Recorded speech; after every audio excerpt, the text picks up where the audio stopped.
बेटा आप लोग तो भी उन्हीं के सेवक हो। कौन सा काम है जो इंसान कर नहीं सकता? आपने ठीक कहा।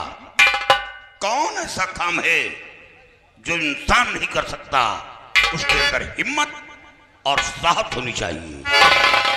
मुनिवर, जब ये बात है तो हम लोग कोई न कोई हल निकालेंगे और मृतलोक से नागलोक की बस्ती जाएंगे। अरे नहीं बेटा, ऐसी भूल कभी फिर मत करना, क्योंकि राज दरबार का कोई कर्मचारी, कोई अधिकारी अगर नागलोक जाने की कोशिश किया तो अपने काम में कामयाबी नहीं पाएगा बेटा।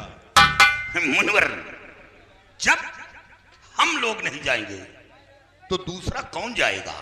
महाराज के लिए अपनी जान जोखिम में कौन डालेगा? हाँ बेटा, आपका कहना सत्य है, लेकिन इसके लिए एक उपाय और मैं बता रहा हूं। क्या उपाय है? बेटा, राज दरबार को सजवा कर शर्त का बीड़ा रखवा दिया जाए, और जो शख्स उस बीड़े को उठाएगा वही 7 समुद्र पार करके नागलोक जाएगा। मुनिवर, आपकी बात मेरी समझ के बाहर है।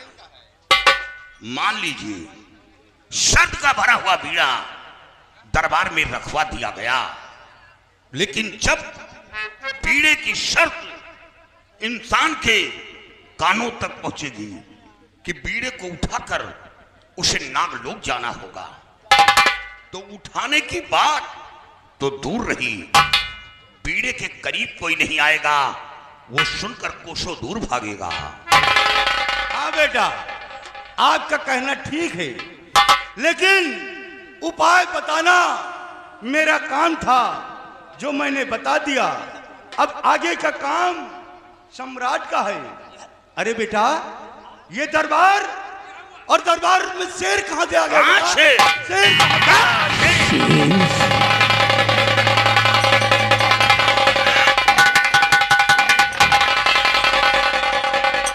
शेर जंगली को तोड़ करके शेर यहाँ कैसे आ सकता है?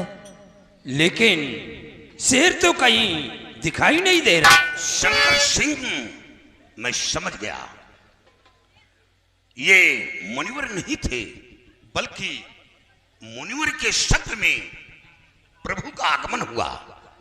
महाराज को साथ साथ हम लोगों को दर्शन मिले, और महाराज के सर का चक्कर के इलाज बताकर यहां से रूपोश हो गए। तुम ठीक कह रहे हो।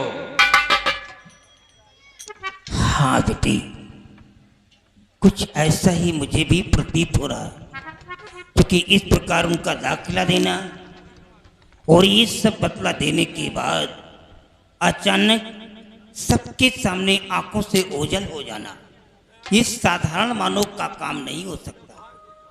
इसलिए तुम सब लोग मेरी बात को ध्यान से सुनो।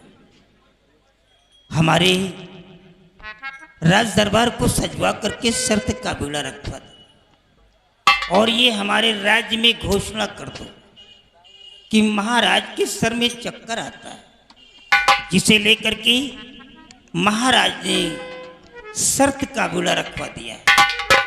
और हमारी शर्त ये होगी, अगर कोई भी शख्स बीड़े को उठा कर, अगर बीड़े को उठाता है तो उसे 7 समुद्र पार करना होगा। कोई नागों की बस्ती क्या बतलाया था? कोई नागों की बस्ती है, वहां का कोई राजा है, नागराज है, नागराज नाम का कोई राजा है, उसके पास कोई बेटी है, समुद्र जादी की तस्वीर लाना होगा। शायद ऐसा ही कहा था मुनिवर ने, उस तस्वीर लाना होगा। अगर वो तस्वीर ला करके हाजिर कर देगा तो मैं अपने राज्य का 1/2 भाग उसी इंसान के नाम कर दूंगा, आधी हुकूमत उसी के नाम एग्रीमेंट कर दूंगा। और यही नहीं, शहंशाह कंचन नरेश की दुख्तरे चंचला का विवाह उसी बच्चे के साथ रचा दिया जाएगा। लेकिन जब मैं इतने बड़े इनाम की घोषणा कर सकता हूं तो मेरी तरफ से एक चेतावनी भी होगी, वार्निंग होगी। अगर कोई हमारे बीड़े को उठाने के बाद जाने से इनकार करता है या हमारी बेटी के बीच कोई जरा सा भी टीचिंग करता है, क्योंकि मैंने शादी की बात डाल दी, अगर ऐसा शख्स कोई पकड़ा जाता है तो उसे सजाए मौत दिया जाएगा। मौत से उसे कोई नहीं बचा सकता। इसलिए हमारी गरीब प्रजा परेशान ना हो, सबसे पहले हमारा नोटिफिकेशन हमारे रियासत के अंदर पहुंचा दिया जाए।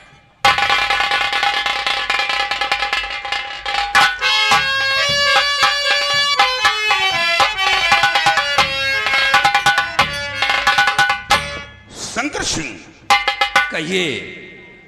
सर्वप्रथम रियासत के कोने कोने में ये ढिंढोरा पिटवा दो ताकि ये आवाज हर इंसान के कानों तक पहुंचे। बीड़े को जो कोई उठाए वो सोच समझ कर उठाए, गुमराह न हो, क्योंकि जिंदगी और मौत का सवाल है। तुम ठीक कह रहे हो। ये काम